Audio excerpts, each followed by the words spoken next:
여러분도 행복하고 즐거웠으면 좋겠습니다. 우리 서로에게 한번 이렇게 인사하겠습니다. 당신을 보는 것은 나에게 큰 즐거움과 기쁨입니다.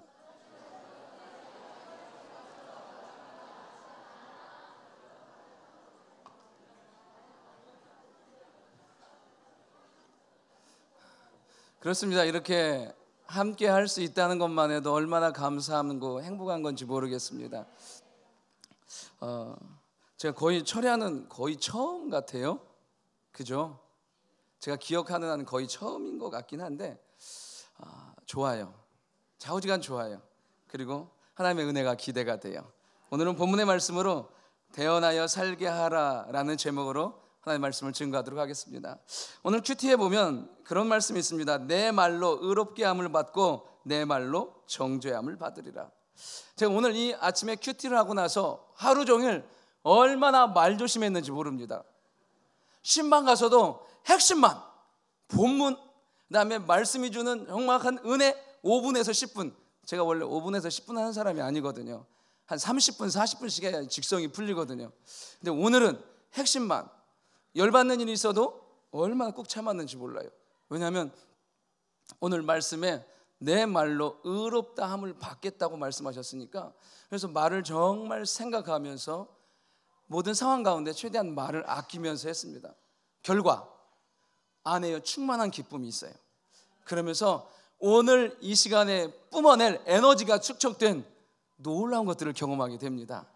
오늘 하나님께서 우리의 삶을 인정하시고 놀라운 은혜와 축복으로 함께 하실 줄 믿습니다. 에스겔서는 이렇게 시작합니다. 여호야긴 왕이 사로잡힌 지 5년이 지난 후에, 말 그대로 이스라엘이 범죄함으로 바벨론 포로로 잡혀간 지 5년 되는 날에 그 에스겔에게 하나님의 영광과 말씀이 임한 것을 보게 됩니다. 오늘 에스겔 1장 1절부터 3절에 보면 이렇게 기록되어 있습니다. 30째의 넷째 달 초닷새에 내가 그발강가 사로잡힌 자 중에 있을 때 하늘이 열리며 하나님의 모습이 내게 보이니 여호야긴 왕이 사로잡힌 지 5년 그날 초닷새라. 갈대아 땅 그발강가에서 여호와의 말씀이 부시의 아들 제사장 나 에스겔에게 특별히 임하고 여호와의 권능이 내 위에 있으니라. 아멘. 여러분, 에스겔이 부르심을 받은 환경은 언제냐면 나라가 망한 거예요.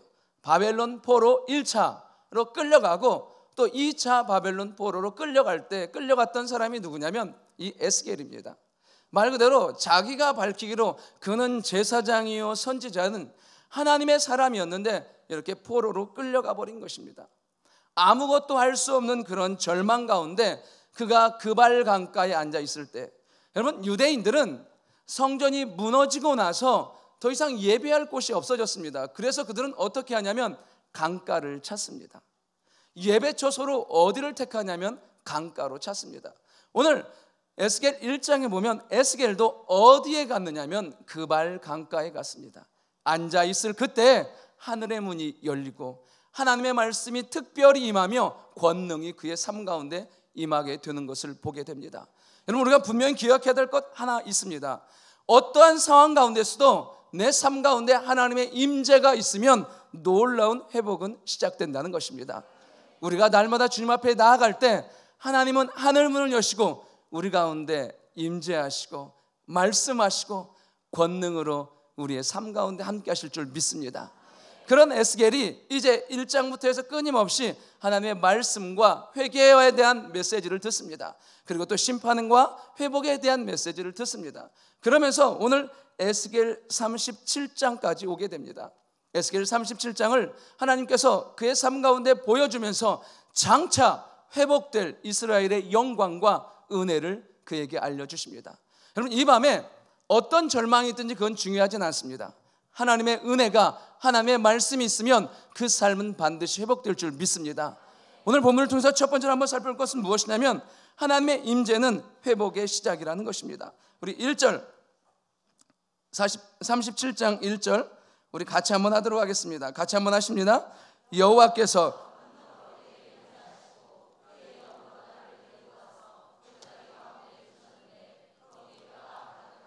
아멘.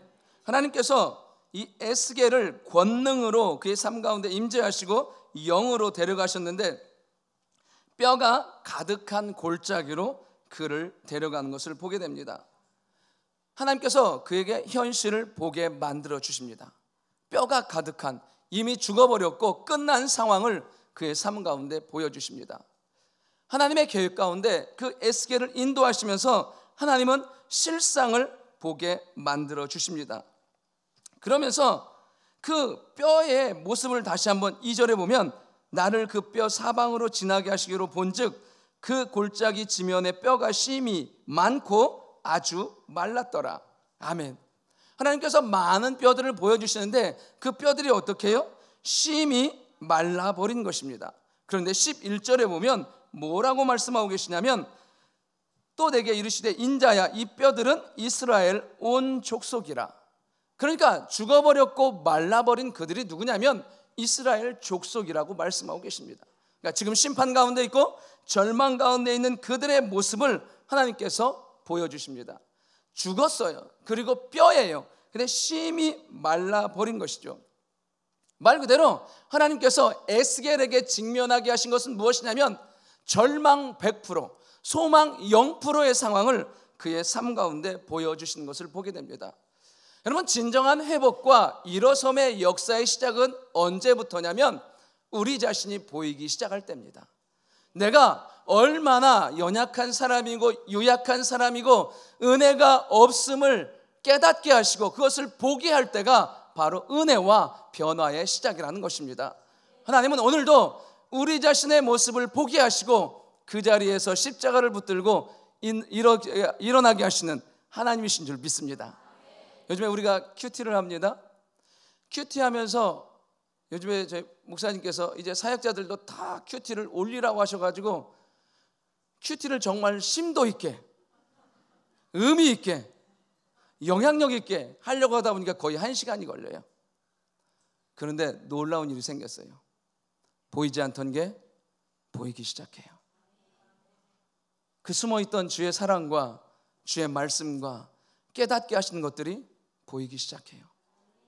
오늘도 제가 하나님이 내 말로 내가 다 의롭다함과 정죄함을 받는 게 내 말 때문이었구나. 여러분, 제가 말이 참 많은 사람입니다. 쉬지 않고 말해요. 그런데 제가 말을 한번 되돌려 봤어요. 거의 절반은 막 의미 없이 하는 말들이에요. 어떤 데는 내 상한 감정에서 나오는 말들도 있어요.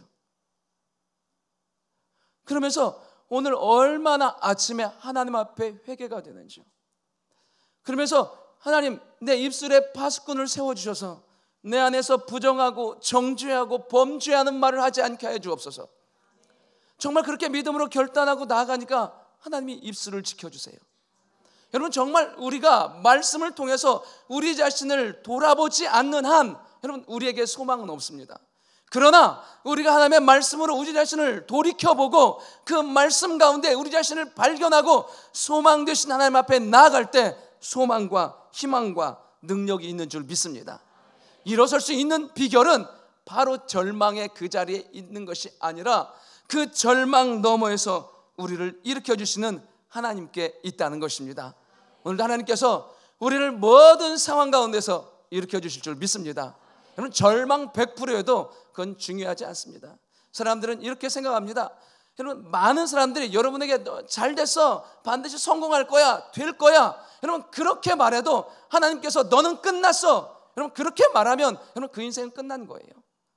그러나 모든 사람들이 너는 죽었어, 너는 끝났어, 너에겐 소망이 없어, 그렇게 말한다 할지라도 하나님이 아니야, 내가 너와 함께 있고 내가 너를 반드시 일으켜 줄 거야, 그럼 반드시 일어나고 승리한다는 사실입니다.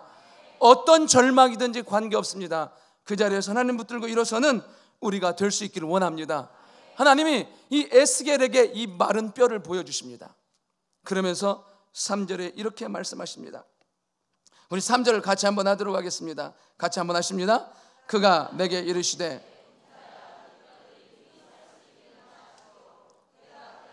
주 여호와여 주께서 아시나이다. 아멘. 여러분, 그 삶과 죽음은 하나님의 손에 있다는 것입니다. 하나님께서 에스겔에게 그 골짜기의 마른 뼈를 보여주신 이유는 무엇이겠습니까? 다시 살리겠다는 거예요. 다시 일으키겠다는 거예요. 다시 사용하겠다는 거예요.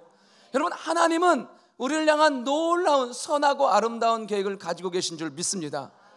우리가 분명히 알아야 될 것 하나 있습니다. 하나님은 선하시다는 것입니다. 내가 때론 이해할 수 없는 환경과 상황에 처할 수는 있습니다. 그러나 하나님은 반드시 그 계획 가운데, 그 일 가운데 선함으로, 아름다움으로, 회복으로 우리를 인도하시는 줄 믿습니다. 우리는 그 하나님을 믿고 사는 사람들입니다. 그 하나님을 의지하며 사는 사람들입니다. 그래서 어떤 것도 사실은 우리에게 문제가 될 것이 없는 거예요. 하나님이 내 안에 계시고 내 삶 가운데 인도하심을 믿고 나아갈 때, 여러분, 우리의 삶에는 놀라운 회복과 영광이 시작될 줄 믿습니다. 두 번째로 생각할 건 무엇이냐면, 이제는 이렇게 하나님께서 보여주셨다면 태어나여 살게 해야 된다는 것입니다. 하나님께서 이 뼈들에게 태어나라고 말하고 있습니다. 4절에 보면 또 내게 이르시되 너는 이 모든 뼈들에게 태어나여 이르기를 너희 마른 뼈들아 여호와의 말씀을 들을지어다. 하나님은 이 에스겔에게 태어나라고 말하고 있습니다. 여러분, 하나님은 능력의, 창조의 권능의 하나님이십니다. 그런데 그 하나님이 왜 인간의 입술을 사용하시겠습니까? 직접 말씀하시면 되잖아요. 너네 뼈들 다 기상해, 군대로 행진해, 이러면 되잖아요. 그런데 왜 하나님께서 이렇게 쪼잔하고 작고 연약한 우리를 통해서 그 죽어버린 뼈들을 살리기를 원하실까요? 여러분, 하나님은 지금도 그 하나님의 권능과 영광 가운데 있는 사람들을 사용하기 원한다는 것입니다. 하나님을 믿는 사람들을 통해서 회복의 역사를 이루기를 원하고 계십니다. 우리 목사님이 이 가브리엘 성가대 아이들 때문에 아주 설교할 때마다 즐거워 보이세요. 주거니 받거니. 장담하건대 30년 후면 이 아이들이 주역이 될 줄 믿습니다. 정말 그래요. 우리도 솔직히 다 그랬잖아요. 옛날에 안 그런 척 하고 있지만 옛날 모습 다 알아요. 시간이 지나면서 그 말씀이 삶을 변화시키고 능력의 자리로 인도해 가게 될 줄 믿습니다. 하나님은 지금도 우리의 입술을 사용하기를 원하고 계세요. 우리 안에 주신 놀라운 복음의 열정과 믿음으로 증거되고 선포되기를 원하고 계십니다. 할 수만 있다면 여러분의 입에서는 믿음의 말이, 생명의 말이, 치유의 말이, 회복의 말이 선포될 수 있기를 원합니다. 똑같은 얘기를 해도 재미없게, 물론 재미없을 수는 있어요. 그러나 너무 재미에 집착하지 마십시오. 제가 보니까 가끔 재미에 집착하니까 실수하더라고요. 재미가 아닌 진실함을 선포하는, 말씀을 전하는 우리가 될 수 있기를 원합니다. 여러분, 하나님께서 말씀하십니다. 너희 마른 뼈들아 여호와의 말씀을 들을지어다. 할렐루야. 여러분, 말씀으로 살리지 못할 것이 없는 줄 믿습니다. 제가 처음으로 주례를 한 때가 40대 초반이었습니다.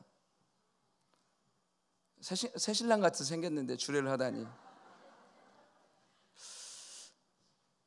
이제 주례를 하러 이제 부산에 갔어요. 부산에.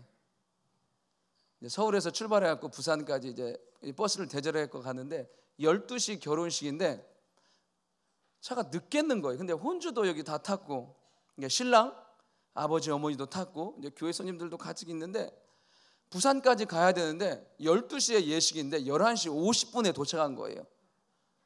아슬아슬하게 도착한 거죠. 혼주 자리 가고, 또 제가 주례잖아요. 또 주례 자리 딱. 근데 결혼식장이 어떠냐면 급하게 잡은 결혼식장이라 이제 1층에 결혼식장인 거예요. 그리고 옆에는 식당이고, 도로변에 결혼식장, 옆에는 막 식당.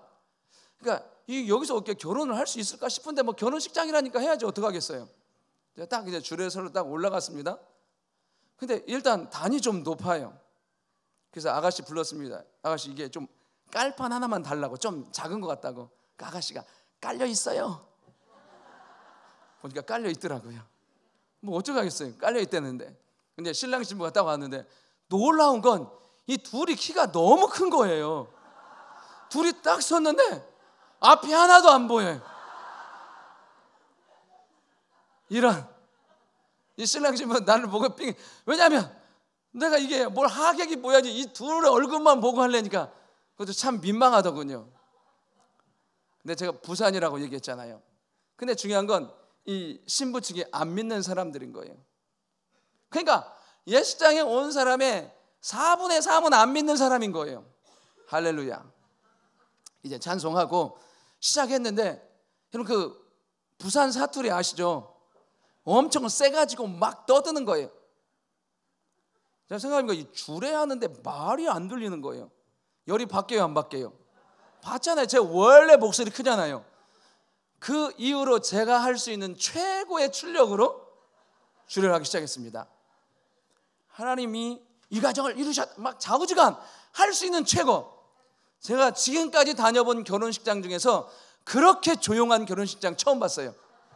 아무도 아무 말을 못하는 거예요. 제 목소리가 워낙 크니까 좌우지간 진짜 찍소리도 안 나요. 아무 소리도. 얼마나 흐뭇하고 행복하든지. 재밌었어요. 그리고 이제 축도까지 딱 하고 나오니까 저를 처음 보는 그 부산 아저씨들이 아따 젊은 사람이 대단하나. 사투리가 잘 안 돼서 이해하십시오. 경상도 사람을 전라도 사투리로 얘기했네.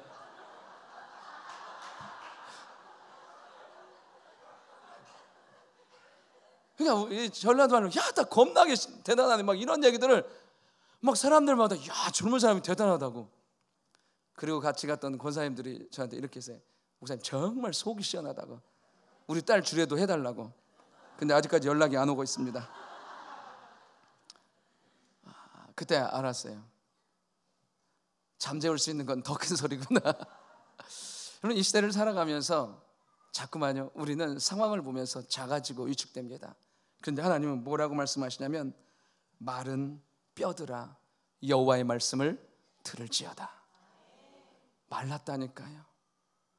여러분 하나님의 말씀은 마른 뼈조차 살리는 능력의 말씀인 줄 믿습니다.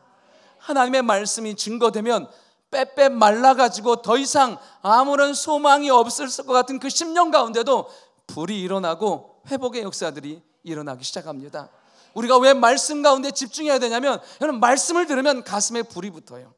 말씀이 우리 안에 임하면 믿음이 생기고 믿음의 말을 하고 믿음으로 반응하고 그렇게 노래하며 살게 된다는 것입니다. 뼈들도 들어요. 그렇다면 우리도 들어야 되잖아요. 정말 주의 말씀이 우리의 심령 가운데 들려서 불이 되고 능력이 되는 은혜가 있기를 원합니다. 예수님은 죽은 나사로에게도 말씀하십니다.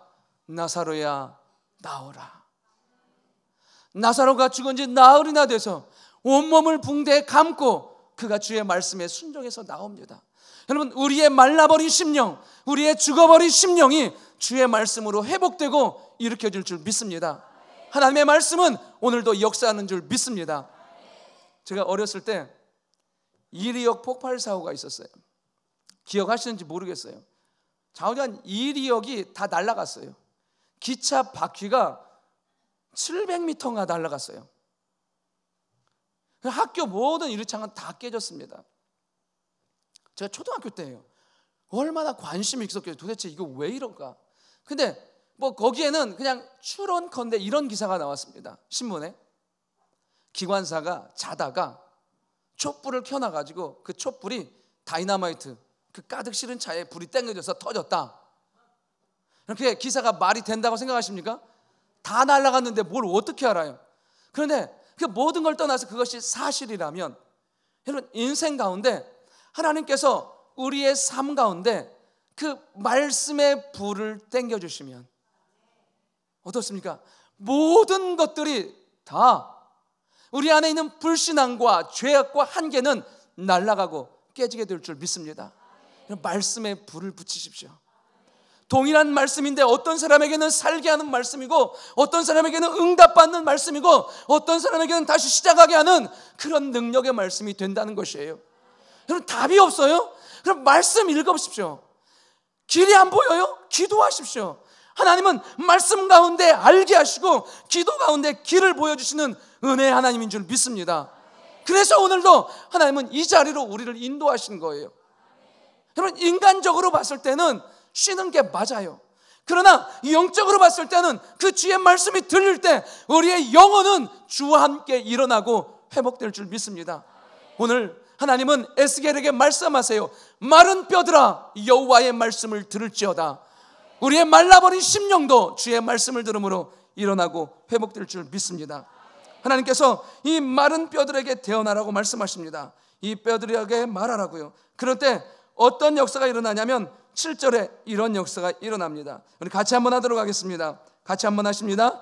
이에 내가 명령을 따라 태어나니 태어날 때 소리가 나고 움직이며 이 뼈 저 뼈가 들어맞아 뼈들이 서로 연결되더라. 아멘.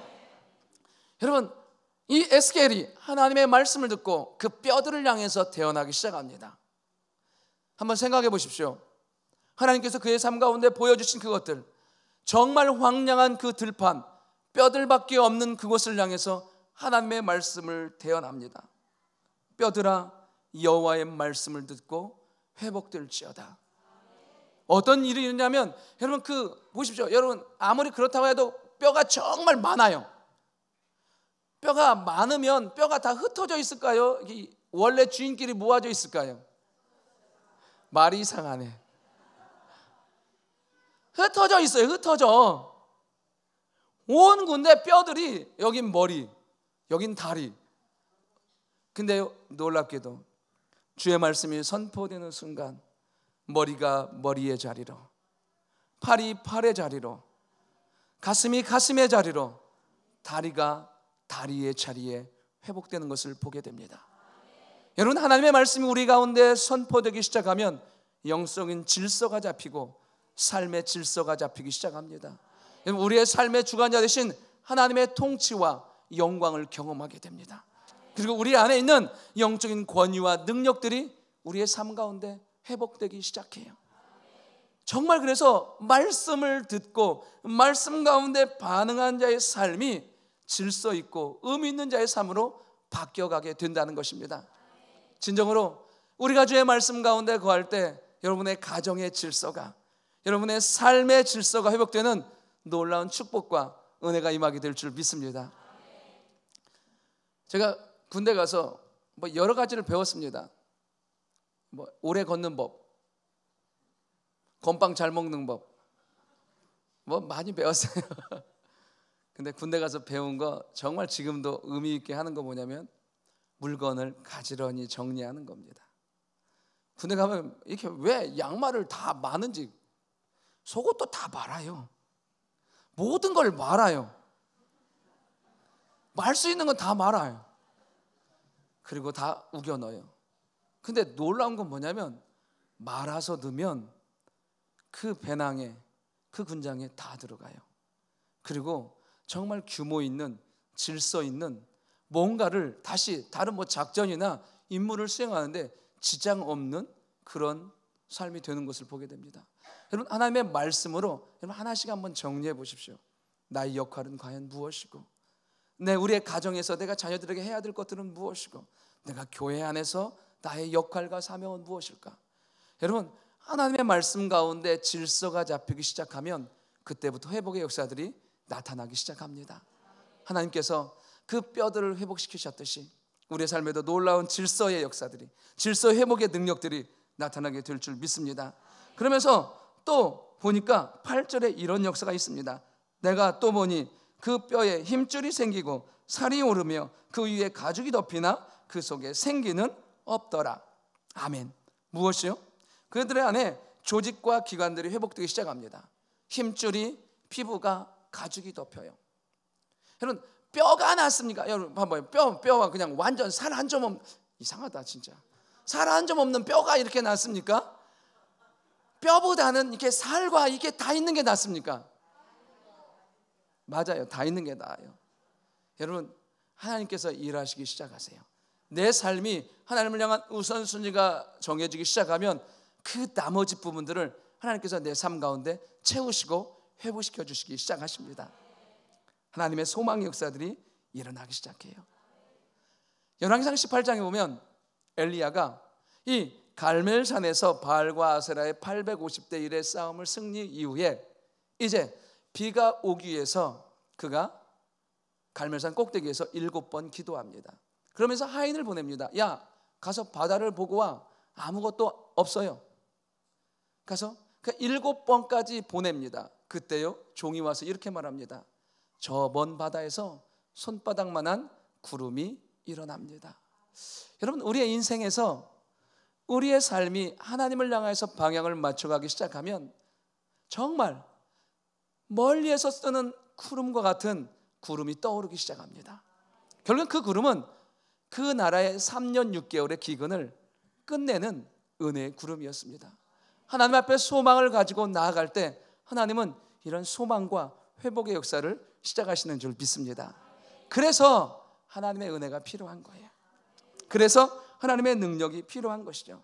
이 에스겔은 이 모든 것 말씀을 듣고 대언하여 선포하기 시작합니다. 그럴 때 회복의 놀라운 역사들이 나타나기 시작합니다. 하나님은 이렇게 말씀하시면서 이런 회복의 역사가 있을 것을 미리 말씀하십니다. 그러면서 6절 마지막에 보면 이렇게 말씀하십니다.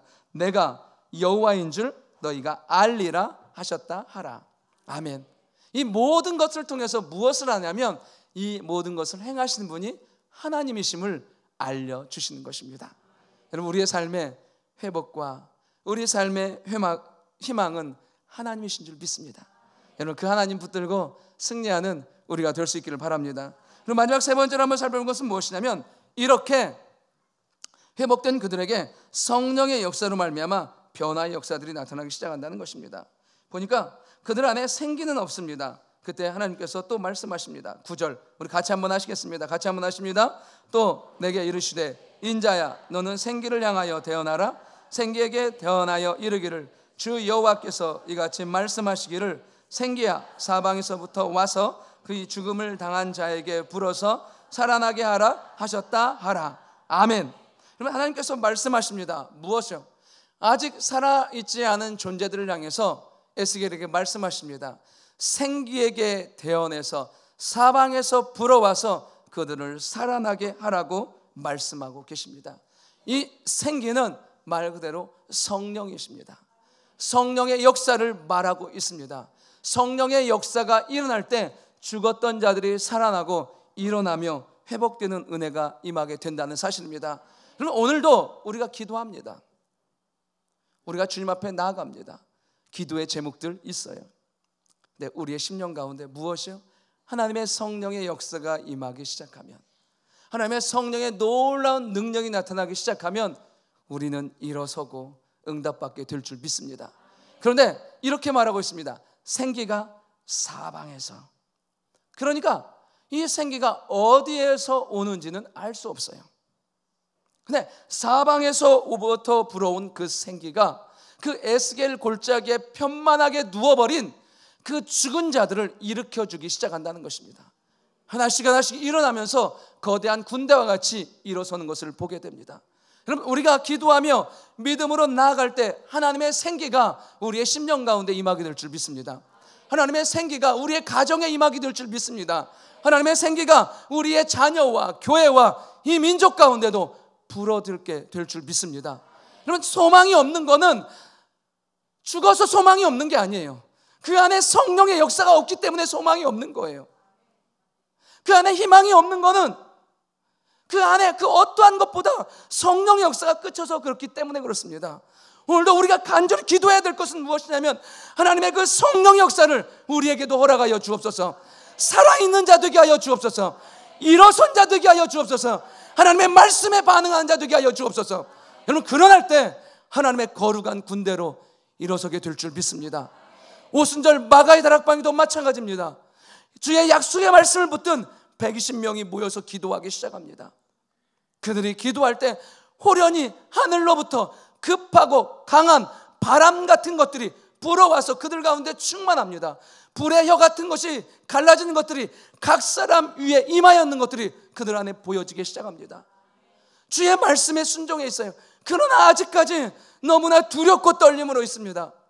그런데 그 성령의 역사가 그들 가운데 일어나는 순간 그들은 그 자리를 박차고 일어나서 하나님의 큰 일을 말하게 되고 놀라운 부흥의 역사를 일으키는 세계를 향해서 나아가는 믿음의 사람들이 되는 것을 보게 됩니다. 이 시대에도 필요한 것은 바로 그 성령의 역사입니다. 성령의 능력 없이 어떤 일을 할 수가 있겠습니까? 하나님의 성령은 우리를 뛰어넘는 능력으로 역사하시는 줄 믿습니다. 우리가 너무 익숙해요. 우리 자신한테, 우리 자신의 생각과 우리 자신의 삶의 방식에 너무 익숙해요. 그러다 보니까 하나님의 성령의 역사까지도 자꾸만 그 폭 안에서 생각하게 됩니다. 여러분, 참고로 저는 제가 원래 말을 잘 못해요. 진짜 잘 못했어요. 수줍음. 여러분, 저같이 내성적이고 소심한 사람이 어디가 있을까요? 근데 하나님이 희한하게 바꿔가세요. 일단 위에만 쓰면 너무 재밌어요. 뭐 설교를 잘하고 못하고 그거는 중요하지 않아요. 너무 재밌어요. 여러분도 한번 해봐요. 기회가 되면 한번 해보십시오. 진짜로 좋아요. 그리고 원고에 관계없이 설교하게 하신다는 거예요. 원고를 준비 안 한다는 얘기는 아니에요. 근데 보면 뭐 별로 볼 것도 없어요. 그런데 하나님이 그 공간을, 여백을 채워가기 시작하세요. 한없이 부족하거든요. 한없이 연약하거든요. 그런데 하나님은 그 연약함을, 부족함을 그대로 드러내 보여주지 않으세요. 그 위에 성령의 기름을 부어주셔서 하나님의 사람인 것을 알게 하시고 능력의 사람인 것을 알게 하십니다. 여러분, 우리 다 인간적으로 거의 비슷하잖아요. 그런데 주님은 우리 모두에게 오늘도 성령으로 임하기 원하십니다.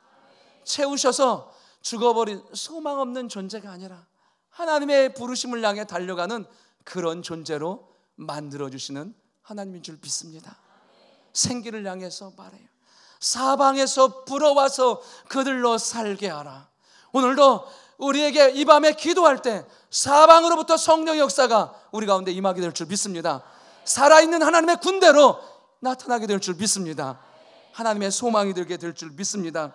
그렇게 하나님께서 하나님의 생기로 말미암아 일어선 자들이 어떻게 되냐면 10절은 이렇게 말하고 있습니다. 우리 같이 한번 하시겠습니다.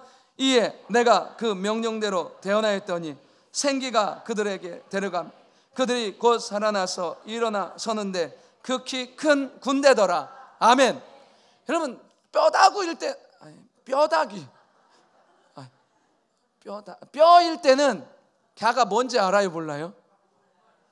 몰라요. 여러분, 죽었으니까 둘 중에 하나겠죠. 병들어 죽었던지 뭐 했겠지. 여러분, 정상으로 죽었겠어요? 좌우지간 아닐 거 아니에요. 죽었잖아요.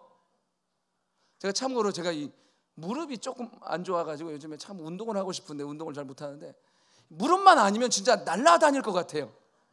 아마 우리 가운데 다 그런 거 있을 거예요. 아유, 이놈의 허리만 안 아팠으면 좋겠어.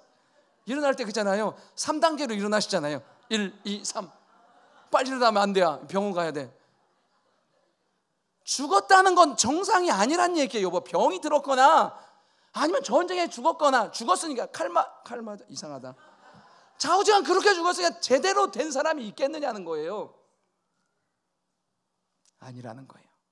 그런데 죽었을 때는 어떻게 죽었는지 모르겠는데 살아나니까 군대가 되어버린 거예요. 죽었을 때는 어떤 모습이었는지 정말 처참하고 그건 중요하지 않아요. 얼마나 망가졌고 무너졌고 깨어졌는지는 중요하지 않아요. 살아났을 때는 완벽한 하나님의 군대로 일어난 줄 믿습니다. 여러분, 우리가 그렇다는 거예요. 이 밤에 죄송합니다, 뼈다귀로 온 사람도 있을 수도 있어요. 이 밤에 그냥 죽은 듯이 걸어오는 하나님의 성령이 임하면 뼈다귀도 군대가 될 줄 믿습니다. 여러분, 연약한 심령도 하나님의 군대로 일어나게 될 줄 믿습니다. 지극히 큰 하나님의 군대. 도대체 하나님의 군대를 누가 맡겠습니까? 과거에는 내 한계와 내 죄로 졌거나 망할 수는 있지만 이젠 하나님의 능력 가운데 세움받은 군대로 나아갈 때 놀라운 승리의 역사가 나타나게 될 줄 믿습니다. 여러분, 우리는 하나님의 군대입니다. 하나님의 군대로 세움받은 사람인 줄 믿습니다. 여러분, 옆 사람을 향해서 이렇게 말하겠습니다. 당신은 하나님의 군사입니다.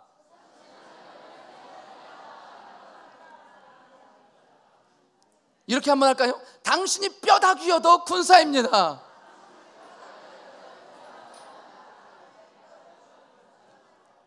우리 한 번 더 하겠습니다. 영적으로 힘이 없어도 군사가 됩니다. 할렐루야. 여러분, 우리 하나님은 그런 분이신 줄 믿습니다. 여러분, 뼈다귀 잡고 씨름하지 마십시오.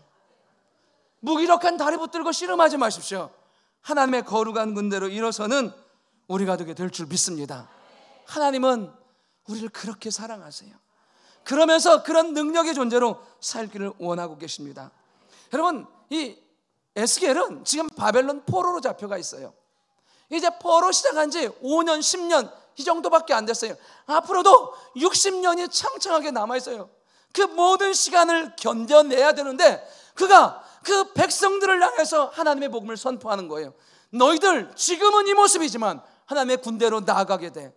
지금은 망해 있지만 하나님의 사람으로 일어서게 돼. 지금은 소망이 없지만 하나님이 우리를 회복시켜 주셔. 여러분, 12절부터 14절의 내용이 그 내용인 거예요. 이스라엘아, 너희가 하나님의 말씀 가운데 일어서게 되고 이제 무덤을 열고 나오게 되고 내 영으로 너희를 살아나게 하고 돌아오게 하겠다. 여러분, 이 계획이 우리를 향한 주의 계획인 줄 믿습니다. 이 말씀이 우리의 말씀인 줄 믿습니다. 여러분, 이 말씀으로 일어서십시오. 예레미야에 보면 예레미야는 이 이스라엘 백성들이 포로로 잡혀가기 전에 그들을 향해서 미리 얘기합니다. 너희들 포로 70년 잡혀갈 거야. 근데 이 포로 70년이 고통이 아니라는 거예요. 예레미야 29장 11절에 보면 여호와의 말씀이니라 너희를 향한 나의 생각을 내가 아나니 평안이요 재앙이 아니니라 미래와 희망을 주는 것이니라. 여러분, 우리 하나님은 비록 내 상황이 연약하다 할지라도 그 상황 가운데 성령의 능력으로 일으켜주시는 하나님인 줄 믿습니다. 하나님은 비록 내가 과거에 어떤 문제와 어떤 질병으로 무너졌다 할지라도 하나님의 군대로 일으켜주시는 하나님인 줄 믿습니다. 오늘도 그 주의 성령에 충만한 은혜의 밤이 되기를 간절히 축원합니다. 결론적으로 말씀을 마치려고 합니다. 여러분, 회복의 은혜를 구하십시오. 하나님의 은혜와 성령의 역사가 임할 때 우리의 삶이 죽었다 할지라도 일어나는 하나님의 군대로 세워질 줄 믿습니다. 또 하나, 여러분, 태어나고 선포하여서 마른 뼈와 같은 것들을 살리고 회복해 하는 우리 모두가 될 수 있기를 간절히 축원합니다. 우리 같이 찬양하시면서 준비하신 선교회물 주님 앞에 드리시겠습니다.